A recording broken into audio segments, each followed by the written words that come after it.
ಈಗ ಇಂದಿನ ಪತ್ರಿಕೆಗಳ ಇಣುಕು ನೋಟ. ಬಡವರ ಕಲ್ಯಾಣ, ದೇಶದ ಸಮಗ್ರ ಅಭಿವೃದ್ಧಿಗೆ ಆದ್ಯತೆ. ನರೇಂದ್ರ ಮೋದಿ ಪ್ರಧಾನಿಯಾಗಿ ಜೂನ್ 10ಕ್ಕೆ ಹೊಸ ದಾಖಲೆ. ರಾಜ್ಯಸಭೆ ಪರಿಷತ್ಗೆ ಕೊನೆ ದಿನ 5 ನಾಮಪತ್ರ ಇಂದು ಪರಿಶೀಲನೆ. ಗ್ರಾಮೀಣಾಭಿವೃದ್ಧಿ ಇಲಾಖೆಯ 4,000 ಹುದ್ದೆ ಭರ್ತಿಗೆ ಕ್ರಮ, ಶೀಘ್ರದಲ್ಲೇ ಅಧಿಸೂಚನೆ ಪ್ರಕಟ. ಪಂಚಾಯತ್ ರಾಜ್ ಖಾತೆ ಸಚಿವ ಖಂಡ್ರೆ. ಜಗತ್ತಿನ ಎತ್ತರದ ದ್ವಿಮುಖ ಸುರಂಗ ಬಹುತೇಕ ಪೂರ್ಣ.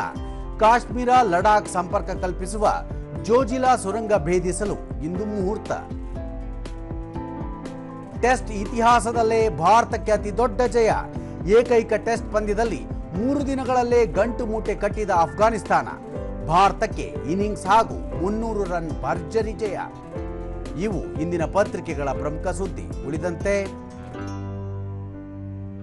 ಐಡಿ ಇದ್ದರಷ್ಟೇ ಪ್ರವೇಶ, ವಯಸ್ಸಿನ ದಾಖಲೆ ನೀಡಿದರೆ ಅವಕಾಶ.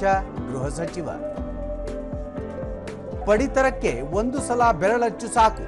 ರಾಜ್ಯದ ನ್ಯಾಯಬೆಲೆ ಅಂಗಡಿಗಳಿಗೆ ಆಹಾರ ಇಲಾಖೆಯಿಂದ ಸೂಚನೆ. ಉಜ್ವಲ ಸಿಲಿಂಡರ್ 4ಕ್ಕೆ ಕಡಿತ. ಎಲ್ಪಿಜಿ ಸಿಲಿಂಡರ್ ಬೆಲೆ ಹೆಚ್ಚಳದ ಬೆನ್ನಲ್ಲೇ ಕೇಂದ್ರದಿಂದ ನಿರ್ಧಾರ. 4 ದೇಶಗಳಲ್ಲಿ ಸುನಾಮಿ ಭೀತಿ. ಪ್ರಬಲ ಭೂಕಂಪದಲ್ಲಿ ನಡುಗಿದ ಫಿಲಿಪೈನ್ಸ್, 32ಕ್ಕೂ ಅಧಿಕ ಸಾವು.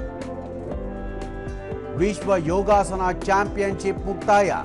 ಭಾರತೀಯರಿಂದ ಹೊಸ ಇತಿಹಾಸ ಸೃಷ್ಟಿ.